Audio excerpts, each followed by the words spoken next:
just saying we're thinking about potentially having some sort of statement, commentary, not a formal meta-analysis or something of that nature, that would put together the pieces that we've talked about over the last day. And the strength of this is that we have brought people who have been working on these issues, various aspects of these issues, in different ways, to different perspectives, and seeing if there's a chance to put this together that could contribute. We don't want to just be repetitive and spend a lot of time saying nothing new.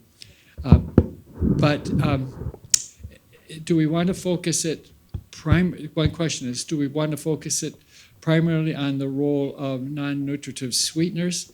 And that might be a good focus because it does get into, really importantly, the substitution issues and the role of sweeteners or sugar itself. That I think just one conceptual or important point is that it does look like, from what we've seen, I've heard, and others I think have said, that the adverse effects of sugar are really mostly coming from sugar-sweetened beverages.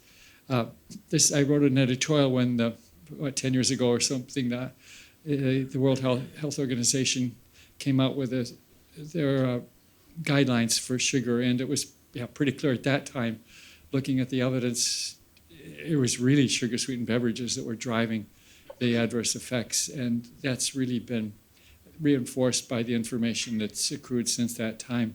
So that alone is really important, because there are the Lustigs of the world who are out there with loud voices saying sugar is everything. And we can see that we've had some very good examples that were very helpful, that you can actually, in trying to reduce sugar, if you do it the wrong ways, you can actually have some unintended consequences in terms of glycemic effects and other issues too. So that alone, I think, is a strong statement that I think we would want to have that concretely defended. A second major point about, and this relates very much to the artificial sweeteners, that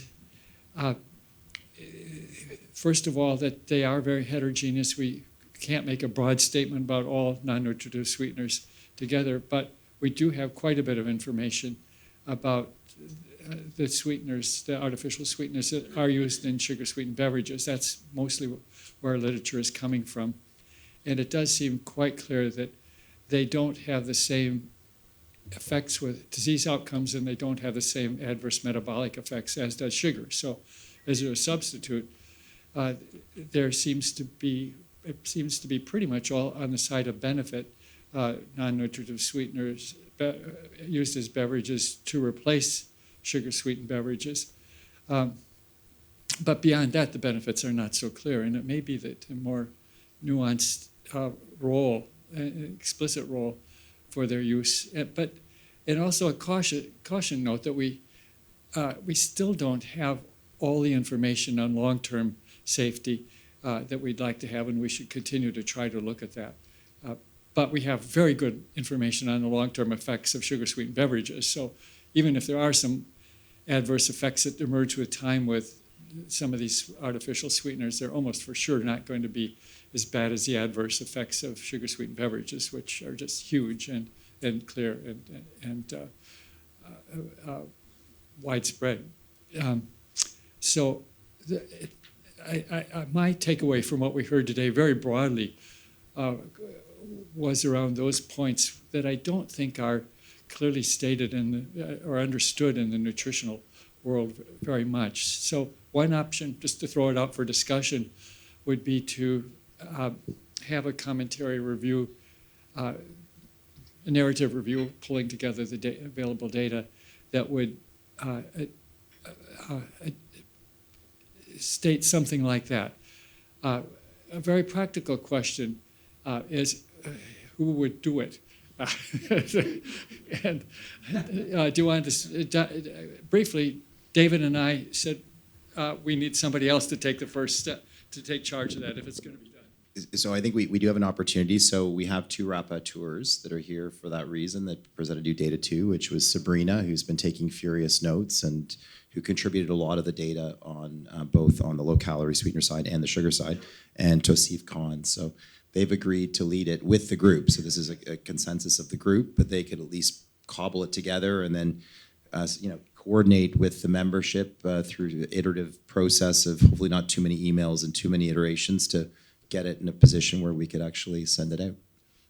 Right, and also as conveners, get somebody to stand up and say, I'm going to take the lead in that, and see if there is such a person or who's willing to be sort of a key, or not just one person, but maybe two or three or four people who might take the lead in putting it together, which inevitably, I think that's most efficient. So do you want to come up in front, or how do you want to manage this? Yeah, turn the mic over. The obvious format can be the one we used for the 2019 meeting, which was published in 2020, so it was just 5 or 6 pages with our opinions. At the time it was on fibers, but my only question to Walter, you say that artificial or low no-calorie sweeteners, well, most of them have been around for a long time, so the time lag effect should be covered, more or less. There have been artificial sweeteners or the non-caloric sweeteners or low-caloric sweeteners around for quite a while, but they've changed over time and they haven't been consistent. So it's been really hard to have, I think, good epidemiologic data on them. First of all, two things, and I think John has some data on this, that just quantitatively, the vast majority of non-nutritive sweeteners has been in the sugar-sweetened beverage replace substitutes.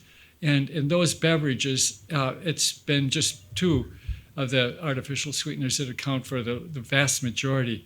So I think it's fair to say that we can really only have substantial confidence about long-term effects from these limited number of sugar alternatives. But of course, we have quite a bit of literature on the on short-term effects that we've already seen today, which is primarily reassuring, but there still can be long-term effects. And those, for example, mediated by changes in the microbiome, where we don't have long-term intervention studies, and it's an area we're just starting to have substantial data on, and it's likely to be an important part of the picture. So there's still uncertainty about the long-term effects, but there's definitely still a lot of the world is believing that Nature paper that was published that there's really adverse effects, and I'm just basically they took a clinical study that couldn't be published in the clinical journal. They took an epidemiologic study that couldn't be published in the epidemiology journal, and you throw in a few rodents and you get a Nature paper. That's my interpretation. But this was a nice update on the refutation of that, and I think even some statement about that would be really helpful, because a lot of the world is still only has in mind the original paper. And we have 1-year data there with the SWEET trial that was shown. That's a 1-year trial. Yeah. So we do have some longer term RCT evidence now on the microbiome question. You showed that as your last trial. Right. So we have some data there, again, on a limited number of. But we don't have cohorts looking at the microbiome as an outcome, and sweeteners, long-term epidemiology. Yeah. Yeah, up to a year with the trial evidence, but yeah. Also showing. That's all right. Oh, sorry to. That's okay. Go ahead. Well, I just had a comment. Saccharin's been around since the 1880s, and of course that's what the Suez paper was focusing on. So we do have data on that.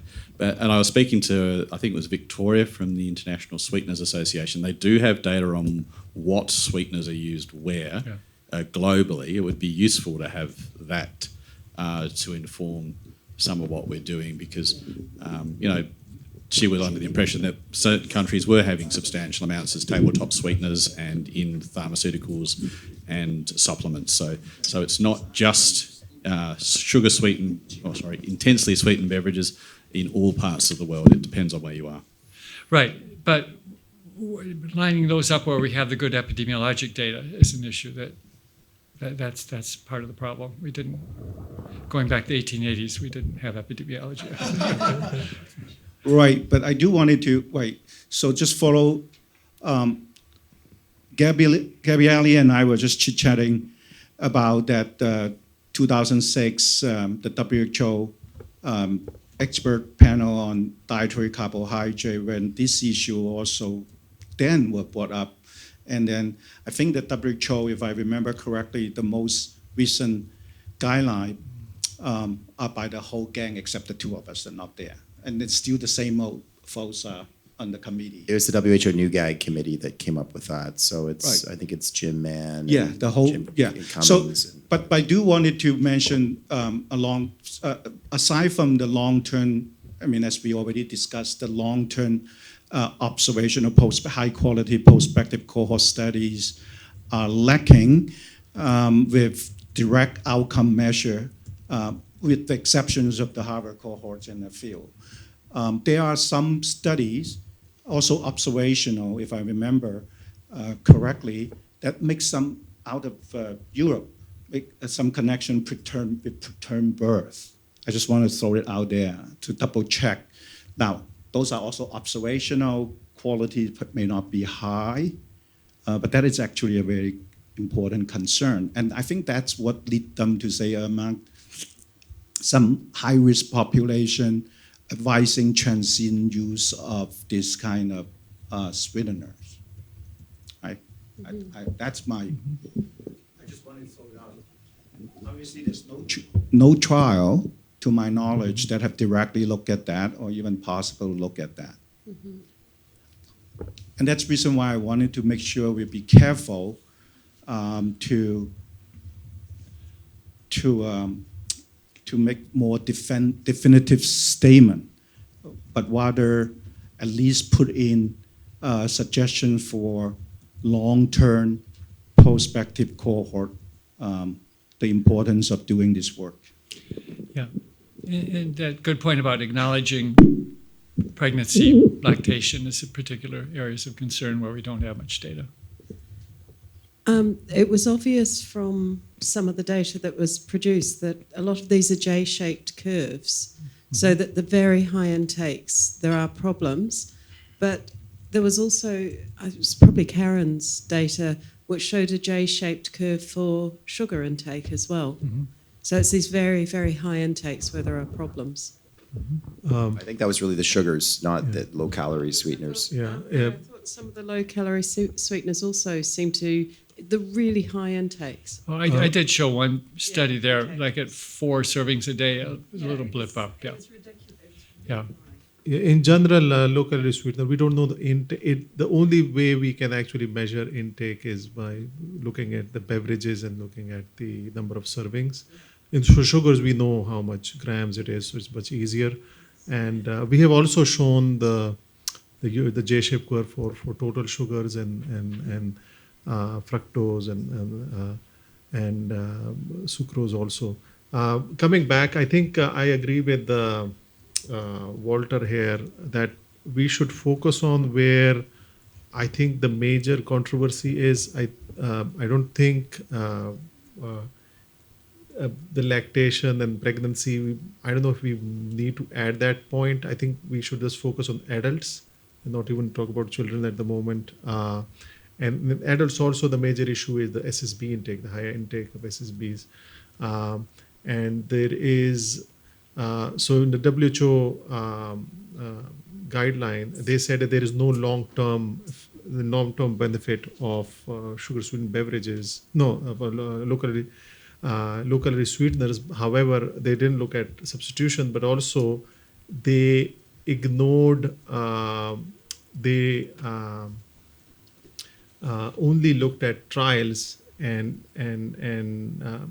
they ignored the long-term trials, the longer-term trials, at least 1 year long or 6 months, and that decided that all the signal that comes from local sweetener from the cohorts is the long-term effect. But when cohorts, when we look at long-term, I think we should just focus on substitution rather than the prevalent analysis. So I think if our statement is focused, it should be better if we and just focus on one major issue. Maybe SSB is the major contributor of added sugars, and the replacement of that locally sweetened beverages can be a good alternative for reducing SSB intake. I think that can be a good statement. And then if we want to add anything else that we have to discuss. I disagree with that for the reason I already articulated. On top of that, there are obviously alternative beverage without sweetener that are possible to replace that, right? Which is water, exactly, or tea, or do whatever the other things. And it's important for some high-risk population. Just you go through an IRB. There's some vulnerable populations like pregnancy, preterm birth. In fact, there are data out there, even though you could argue they are all prospective cohort 2. They argue that it's lower level of evidence, not clinical trial, but they claim you cannot do clinical trial in those settings. So this is actually a major concern for someone who served on IRB. For this. So you have to, as a result, at least you put in some statement to moderate the statement. Yeah, I think that's true. It may be just a sentence or two, and a reference or two, given that we don't have a huge amount of data in that area. Yeah, I agree. Just as one point, just to answer, I think moderation, moderate the statement for for special populations. I think that's a good point. I agree. So I might have been wrong on that. Just to answer the question regarding replacement, WHO also said that you should not use low-calorie sweeteners for weight loss and reducing risk of chronic disease, non-communicable disease. The issue is they do not give alternatives. So they did not do any analysis of what the replacement should be, water or they talk about it in the text. It should be water, juices, and I think some coffee, tea. But the thing is, they do not give any evidence. So if we want to make that, if we also put that statement in, we have to give an evidence behind it. If we don't have evidence, we don't have that substitution analysis, it's just repeating something which is common sense, I know, but you have to we make a statement based on evidence. So my thoughts based on what Simon was getting at, and really what we've talked about all today, why don't we talk about fluids in general, because we're talking about drinks, right? And that's where the sugar-sweetened beverages, the drinks, the water, the tea, coffee, the juice, we saw some associations there. So if we narrow it down to fluids, or drinks if you want to call it, or beverages if you prefer, it also could capture Jenny's point about alcoholic drinks as a substitute. So just thought that might be more acceptable to everybody. And I can't help, thinking about the language we're using here, because if you use low-calorie sweeteners, you're probably going to catch allulose and some of those rare sugars, and even polyols. But we're not talking. You don't put those in drinks because they have some explosive effects. So we really should be using, I think, intense sweeteners, because that's what FAO use, and I think WHO have muddied the water a little bit in using the non-sugar sweetened beverage when you look at other precedents to that. So they're just my thoughts. I mean, part of the statement could be definitions about different types of sweeteners, caloric, non-caloric, and then how we want to focus the statement. And maybe we're not going to be talking about polyols, for example, and its high-intensity sweeteners. But that could be like a little table indicating the different... Oh, Gabrielle.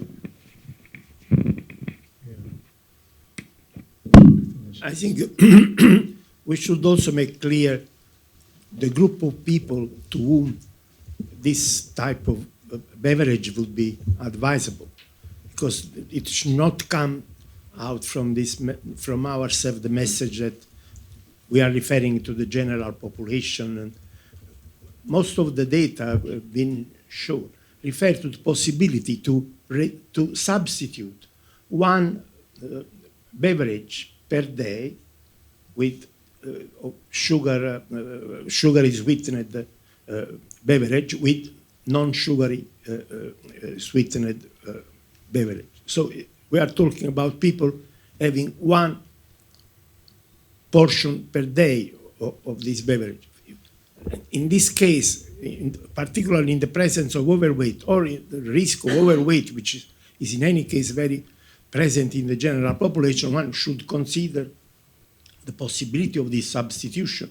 But in other conditions, probably there is no need to do any type of substitution. Even in diabetic patient, I think that we should consider that carefully, because the beneficial effect of taking away a drink, if it's sugar sweetened drink, on postprandial glucose, it's really minimal. It's not a huge impact. So if even a diabetic patient, if he is having occasionally a normal drink with sugar, that should not be something that should be considered a major mistake. Mm-hmm. We must talk about people who are consuming these beverages continuously. It's a kind of constant behavior and in quantity which is really dangerous for their health. 1 or 2 drinks per week probably are not going to have any major impact on the risk of obesity, the risk of other disease, and even in diabetic patients, we as diabetologists do not consider this to be something to be really avoided at all. What is strange, we did a survey in diabetic patients in Italy on over 2,000 diabetic patients all over Italy.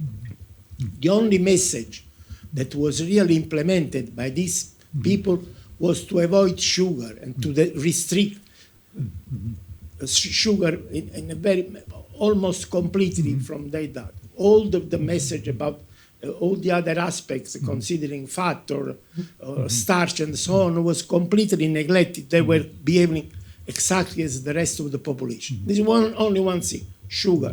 So perhaps also on this, on an educational basis, we should be more appropriate to say, okay, this is one of the problems, sugary drink, if you exceed, but that is not the problem.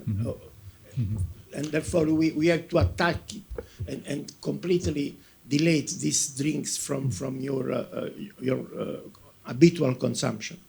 Yeah, just to comment a little bit on a couple of those points, it's absolutely right. We do definitely want to emphasize that there's a pretty linear dose-response relationship with sugar-sweetened beverages and adverse outcomes. And the mean in the United States, as I mentioned, at least in low-income populations, is 3 a day. So there's lots of people taking 5 or 6 per day, which is horrendous. And Mexico has even higher consumption. So this is not just a U.S. problem. The issue about just the scope, which is one of the most difficult challenges to define here, I don't think we want to take on beverage as a whole, because alcohol, there's a vast literature and complex literature on that. Dairy, yeah, complex literature. It's those are such big issues just in their own, and I think we just can't do justice for that. But I think, again, this is carbohydrate quality, and it definitely bears on that comment too. I think making the point that we can't look at sugar in isolation. We do even within the carbohydrate world. Sugar, as we're seeing, is not the only factor, and I think that's an important point that came out of this discussion. But it links with a non-nutritive sweetener, whatever we call it, and how we define it. But it links with that because the food industry is out there dumping. Now it's changed. 10, 20 years ago, it was pretty much the beverages. Now they're, with the emphasis on reducing sugar, they're dumping these artificial non-nutritive sweeteners in every product that they can to show that the sugar content is coming down. So I think that Several of the talks really, I think, made that point very clear. And I think that's a perspective that we can add, that sugar is not the only problem. And replacing sugar with starch could even make things worse. Yes, I think that by recommended substitutional beverages, we should not only be restricted to coffee or tea, as it was mentioned before, or to one serving per day or two, because all around the world, herbal infusion, they are used, and they are consumed without sugar. Sometimes they might add honey, and they are very popular in some populations. Mm-hmm. Like, for example, chamomile, sage, sideritis tea. Mm-hmm. There are several herbal infusions, and there are several very especially in Africa, in South America, and they are not Right. use sugar when they use them. And Right. they drink many more portions per day than one only. Right. We should be comprehensive. It's not just standard coffee or tea. Yeah. So if this statement is going to say that it seems that SSB are the problems and not the rest of the sugars in the food supply, can we also say why we think the SSBs are the problem? What are the mechanisms? And what is the possibility of ameliorating that situation to reduce the harm of SSB so that we give some guidance to the food industry? I guess yes. I don't know what you would think more specifically there, but it would be reasonable to give the options. One is that I've tried to push the industry to have. Now it's been all or nothing, but to have a lightly sweetened, sugar-sweetened beverage with about a 2/3 reduction in the amount of sugar. And there are actually quite a few of those out on the market now. So a 2/3 reduction is actually huge, or even a 50% reduction would be huge.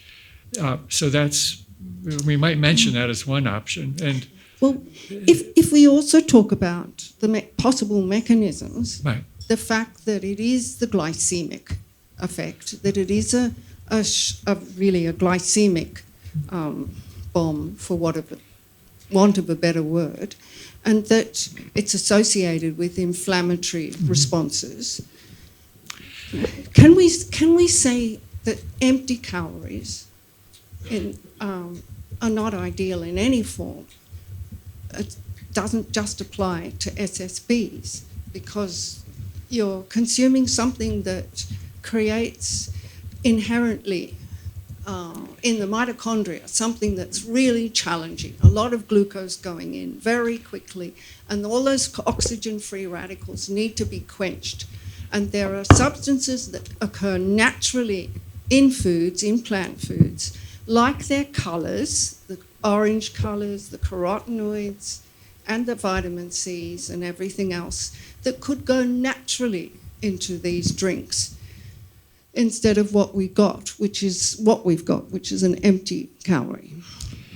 Yeah, I think we definitely should have something on the mechanisms. It might be a brief, it might be just a paragraph, but for some very practical reasons, that we actually won the first lawsuit in San Francisco to put our proposal was to put a warning label on sugar-sweetened beverages, and we won the first court battle, but then a Republican-appointed judge dismissed that, and the rationale and what the beverage industry is saying, this is just another source of calories and not differentiating. So I think there's a good reason to do what you say, Jenny, to really describe why sugar-sweetened beverages are such a problem. And of course, lack of inducing satiety is another. I'm not sure we want to go very far down the road in terms of adding carotenoids or anti-inflammatory agents to Coca-Cola. I don't think anybody believes that that's going to mitigate the adverse effects, even though part of the problem is that they are displacing a potential beverage that could come along with some healthy attributes, and that would certainly be reasonable to say. What about some of the flavonoids that are alpha-glucosidase inhibitors, which is what occurs in whole grains, for example, to reduce their glycemic I think we're miles away from being able to justify that in terms of safety, long-term safety. But Acarbose. there's, well, other people can have their thoughts too, but I think that's a road that we don't really want to go down. Although making the point that it is displacing a lot of these herbal teas, just regular tea, regular coffee, actually do have a lot of health positive aspects to them. So in many of these instances, they're better than water. Can I just make David, of course. Can I just make a comment? I think that there are some things we can probably agree on. It'd be useful to note those down. I think there are things where we have a degree of uncertainty one way or the other on. I think it would be useful to note those down. And I think it would also be useful to note down where we feel further research is warranted. I think if we have those three aspects, we could make a fairly impactful statement that would be useful. I just, going back to, again, what we've discussed today and the substitution analysis. So maybe we should focus on the beverages that are substitutes for sugar-sweetened beverages, because that's really, I think, what the evidence is looking at. And a lot of those are social occasions, and sometimes water isn't. You don't go to the pub, the bar for a glass of water. Mm-hmm. So you might have a soft drink, though. You might have a fruit juice. You wouldn't have a glass of milk. So it limits it a little bit if we're thinking from that social context, because really we've got to talk to real people that are, drinking these in real situations, and not be too academic about what we're getting on about. Yeah, right. I think we want to cast a pretty broad general net there, because we don't want to review each of those other alternatives in detail. But yeah, you're right. That will be context specific and personal specific, but. I mean, my suggestion would be, I think you could have those written as a small paragraph, or other substitutions, but we're focusing on low no calorie, maybe water, where we have certainly the substitution analyses, at least to see how does it compare to water. I think might be useful. But we do mention those things maybe in a paragraph, but we're not going to review that evidence per se. Right. Yeah. And one important point that goes along with this, actually, it did come up repeatedly, and we sort of maybe just recorded this, that what we have seen here is a concordance of the observational data and the randomized data from randomized trial data for weight, at least as the outcome, and that's an important point to weave into this. Still, I think that the great problem is not the occasional use of soft drinks for conviviality. I mean, that's not the problem, because not many people are going to have conviviality every day or more time per day. The real problem is that now it occurs that many people are using soft drinks instead of water. I've been in Arabian countries where they don't drink alcohol. It is hot. The water, it's not always sanified. They drink 2 liters of soft drinks every day. That's the real problem, and it's probably the same in Mexico and in many other countries. So that is something that we have clearly underlined, that this is a behavior that is not unacceptable, and on this occasion you have to substitute. Probably you need more substitute, because it will not be enough to have an artificially sweetened drink in substitute. You need to have water as majority of cases, and some other type of soft drink non-sweetened with sugar, and even as Professor Tricopolo was mentioning, you have tea, or you have tisana or other herbal infusion that you can have sometimes even without sugar, and that can be a good source of water when you need a large amount of fluids. Yeah. Let's see, is that Jeff or Joanne? Wanted to make a point, I can't see the screen. Yeah, well, I had a question about, to you, Walter, and it's really concerning the low-calorie sweeteners and erythritol. And you did show that there was no significant effect on coronary heart disease. Now, in that, it did look like there was a dose response, and I don't know, of course, whether it was a significant dose response, but it does tell me that we do have lots of things in our drinks that we don't know about the long-term effects of. And it's going to be quite a long time before we can really be sure about the variety of ones that are in there and their safety over the long term, and perhaps in whom they're safe and they're not safe. But is there something which we can be saying at about this time on individual ones, so we can think that there's no significant evidence for the moment about long-term adverse effects? And as has happened in some of these safety evaluations, when there is a suspected association or causal relation with a particular non-calorie sweetener, that we can mention that, because in many ways there are lots of people who want the low-calorie sweeteners and have a variety of reasons for wanting them, and they're lost for choice, but worried for what they might do. Yeah, those are all really good points, and I think that goes with what David said, that we should definitely add that to our list of additional studies, is to, wherever possible, be evaluating long-term consequences of really all of these, even aspartame, which has been looked at, I think, best in the long term. Even there, we still should be tracking, evaluating that for additional possible adverse effects. My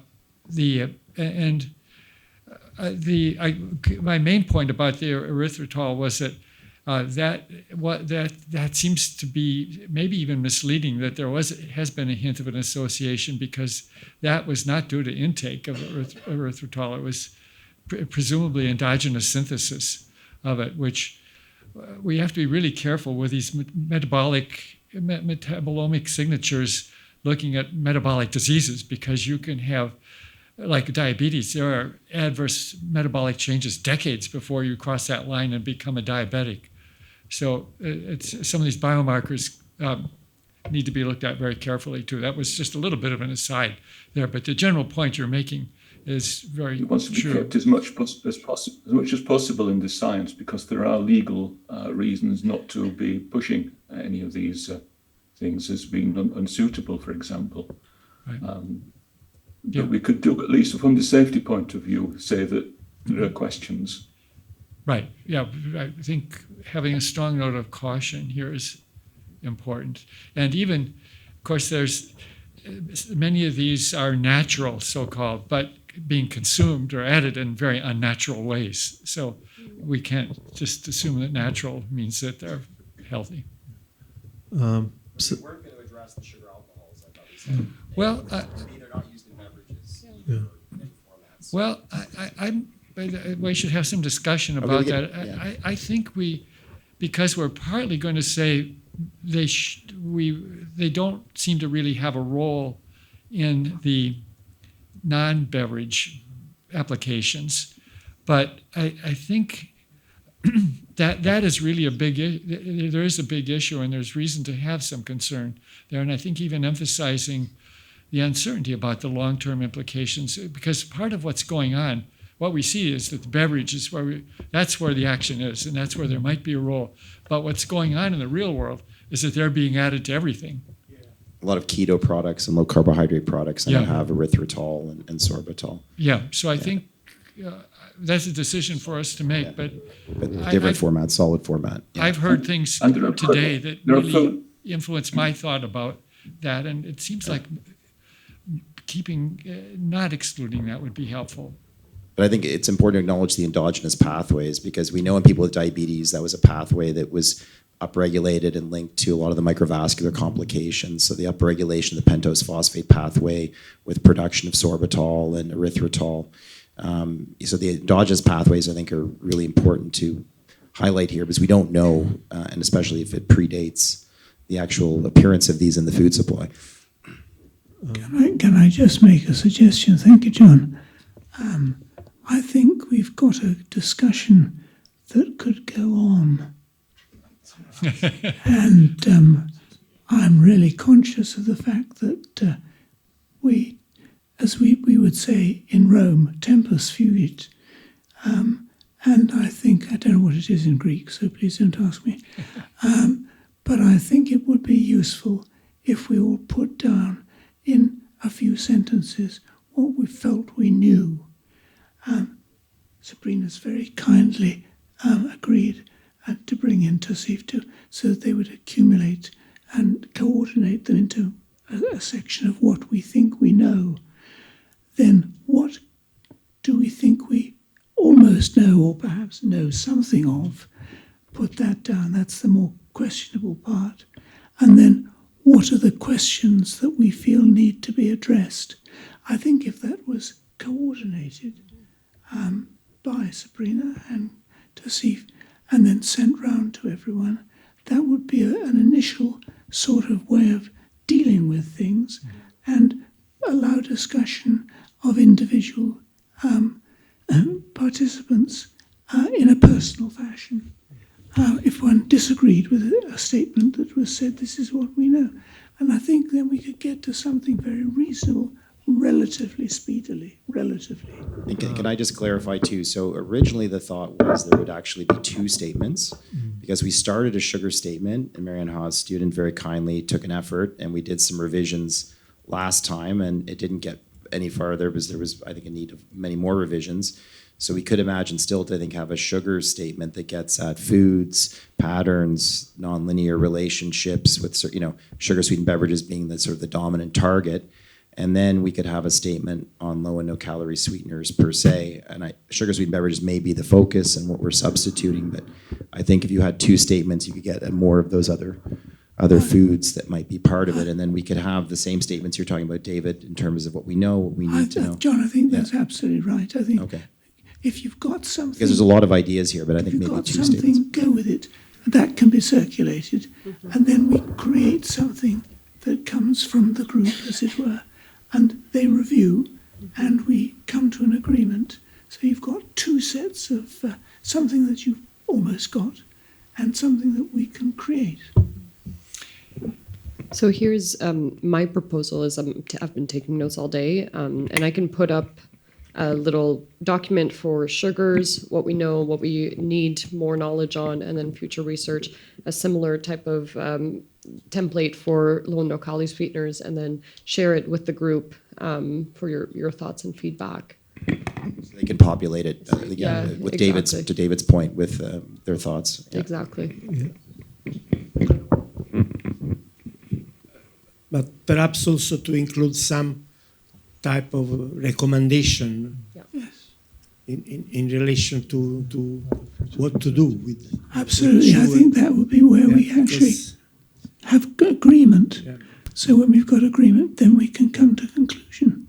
I agree with Gabriele, because we used to have... Perhaps that should be, stratified for people with diabetes, for people who are overweight or at risk of overweight.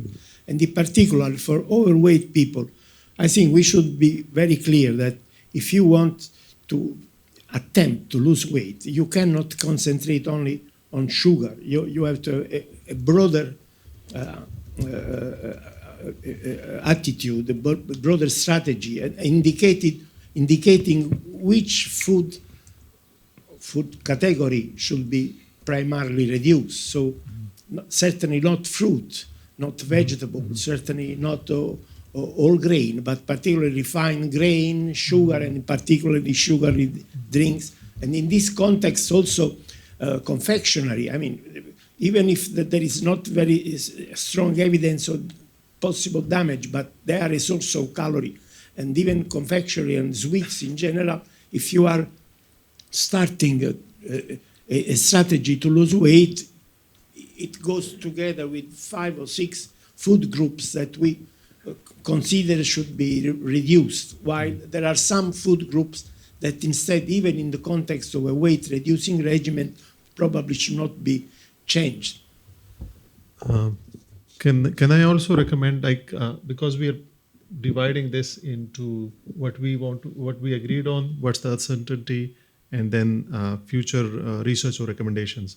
So I think if we can go one by one quickly in a few sentences, just say what do you agree on, what do you believe you agree on, what's the uncertainty, and what's the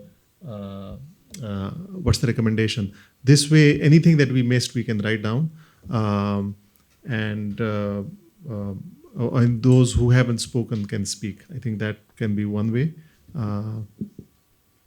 Would anybody want to go first? I'm sure many people have spoken and we have written those points, but if anything is missing, I can start. I can say that in Laura's presentation, she said that WHO actually had an Instagram post that sugar has no nutrition value. I think we can say that SSBs have no nutrition value.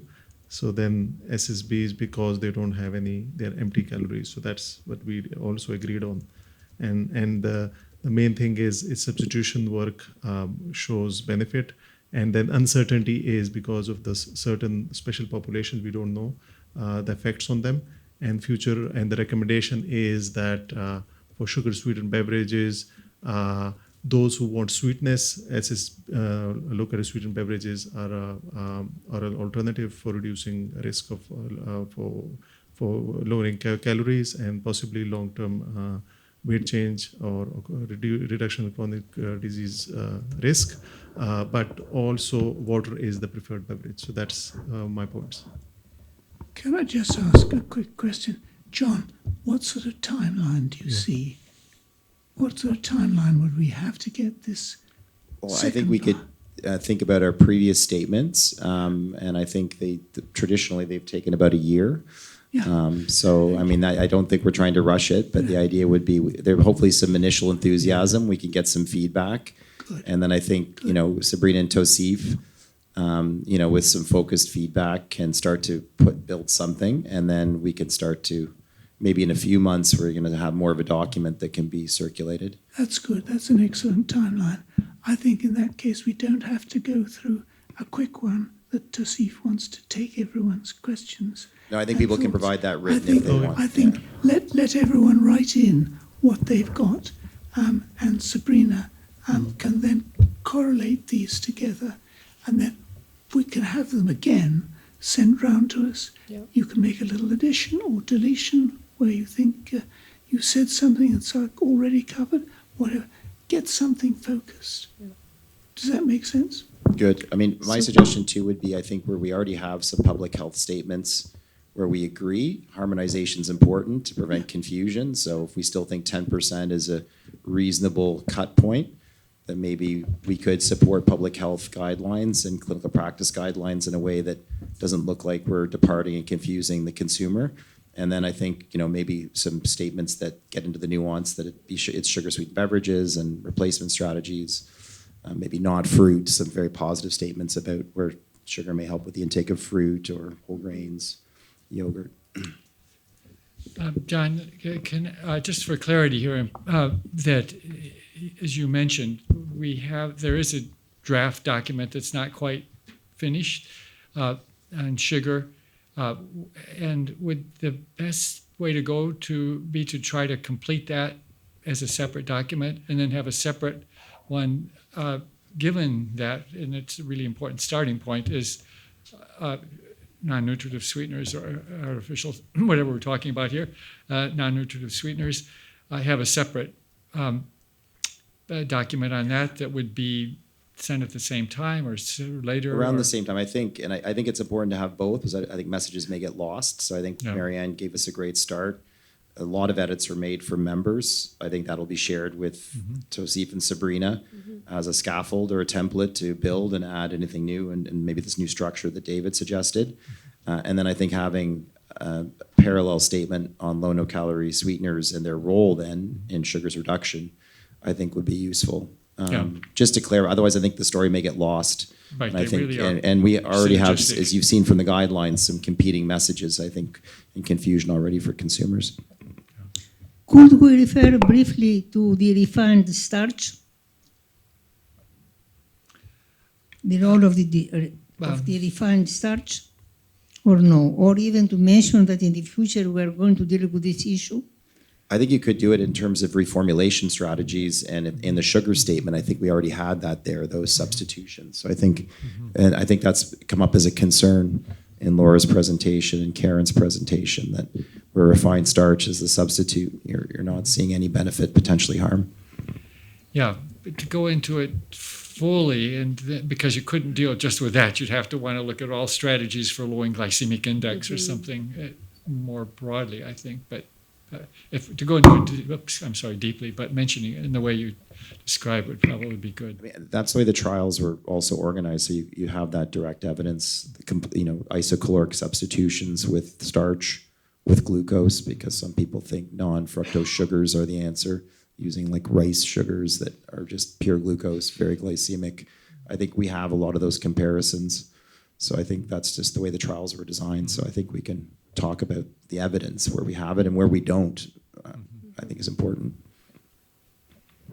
So would you guys prefer that we draft something with whatever discussion that we had all throughout the day today, and then we send it for feedback, or would you prefer you send us your thoughts on what you agree, uncertainties, future research recommendation, and then we send a draft later?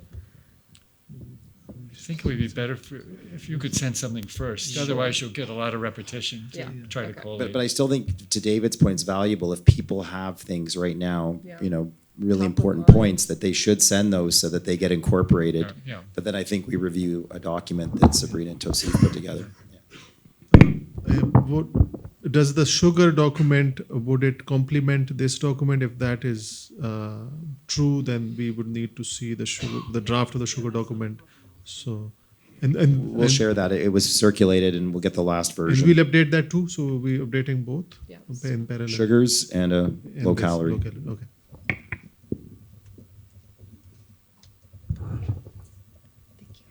Well, go ahead.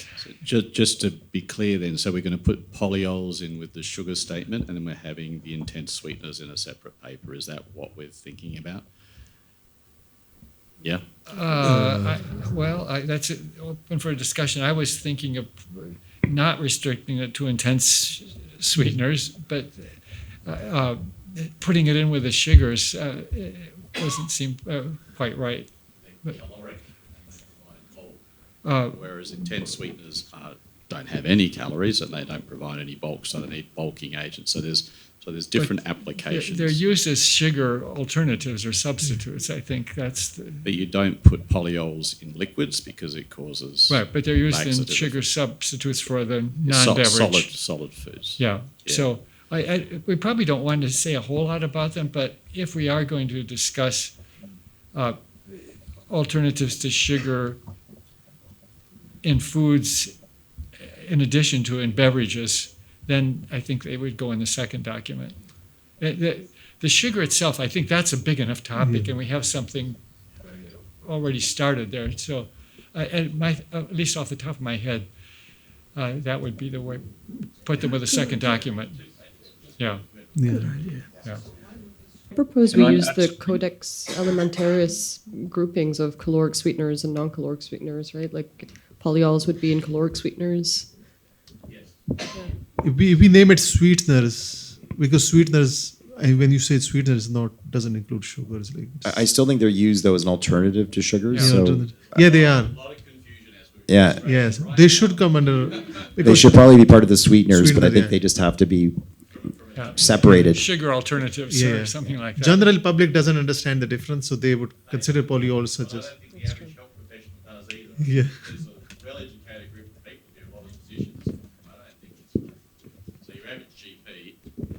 general practitioner is not going to have a clue. Your average, nurse or other allied health professional, because they're the people that are educating the general public. So I think we've got to make it clear what we're talking about and then articulate it carefully so that they can then educate the population.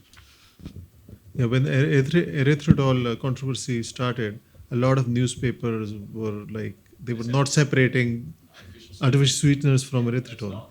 Yeah. But I think you were going to put it with sugars. I think it gonna should put it be with with. I sugars, think it should yeah. be with low and no calorie, even though they have calorie. I know, but there's or we call it sugar alternatives. Then maybe I don't know, or sugar replacements, and then you could have sugar substitutes, and then you can have caloric and non-caloric substitutes.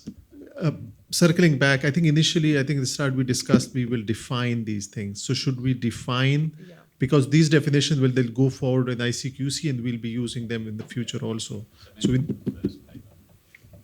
So they should be defined. Yeah. Yeah. Yeah. I agree with Livia. She was saying, as we did with the original GI, GL, GR paper, we defined the terms before we. Yeah, and we did for fibers as well. But I guess because the sugar and the sweetener guideline will come, well, not guideline, but statement will come like simultaneously. Both of them will have definitions, right? So it doesn't matter where we include it as long as we define it. Yeah. Whatever is mentioned, we can define. Yeah, well, I think it would, sugars is bad enough, complicated enough. So they would go with the sugars that are out there as we usually understand them. But then the sugar substitutes is separate and pretty easily separable, I think. Joanne, did you have a comment? I do. I really appreciate having this Zoom link, and I'm sorry I'm not there to be in the discussion. So thanks for letting me participate from this. The reason I'm not there, I was at the pediatrics meeting and just got back from the FNCE meeting. So there's a ton of interest in this topic. So I'm really glad that you're moving forward. I agree with Sabrina, though, that these definitions, like allulose, monk fruit, we had a poster on what kind of these sweeteners or alternative sweeteners are best for kids, and there's not a lot of information. So, and I think the other thing that I wanted to point out is that in the MAHA report, these alternative sweeteners are on the do not consume list. So as the dietary guidelines come out and MAHA, it's just free for all, and you guys know this around the world, waiting for everything to fall out, but consumers want them, and I totally agree with Dr. Willett that these are better alternatives. If we want to get rid of added sugar, they are a tool. They have to be on the label. They're not risk-free, and I think for consumers, they completely think that us science people don't know anything, and I think we know a lot more than sometimes get out on this. So I think low digestible carbohydrates, as new things come on the market, it gets very complicated, but agreeing with Sabrina that if it's caloric versus non-caloric, if you stay in that lane, then you get into the polyols have some calories in them. So it's hard to keep it as simple as we want it, but really glad that you're going ahead with this because it's incredibly important. Yeah, Thanks, I must Joanne. say I've learned a lot today and yesterday with perspectives and data from so many sources. This has been quite a fruitful meeting, if I could say so. It really has. Yeah. What's your fancy word for that, Jenny? Is fruitful? I can't remember. Frugitorial, I guess. Fujivore. Fujivori. What's the definition? Well, it's an adjective. It's like fruitful, frugitorial.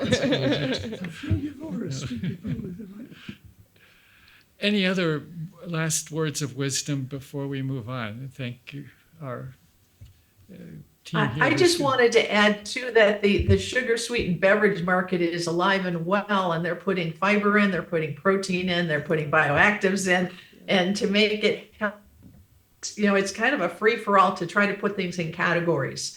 And I agree with you, Dr. Willett, too, is that a lot of these alternative sweeteners, it used to just be drinks, but they're also in all these foods, snack foods, cereal, dessert, the keto people. I hang with the keto people a lot, and it's a huge tool in the keto world. So it gets really complicated to try to look at exposure. because the exposure is always changing. So it's a challenge, but really important that if we just get rid of sugar and add starch that's more digestible, we haven't really accomplished anything. So there's lots of little workarounds that are going on, and it makes it really hard to get at exposure and get it linked to risk.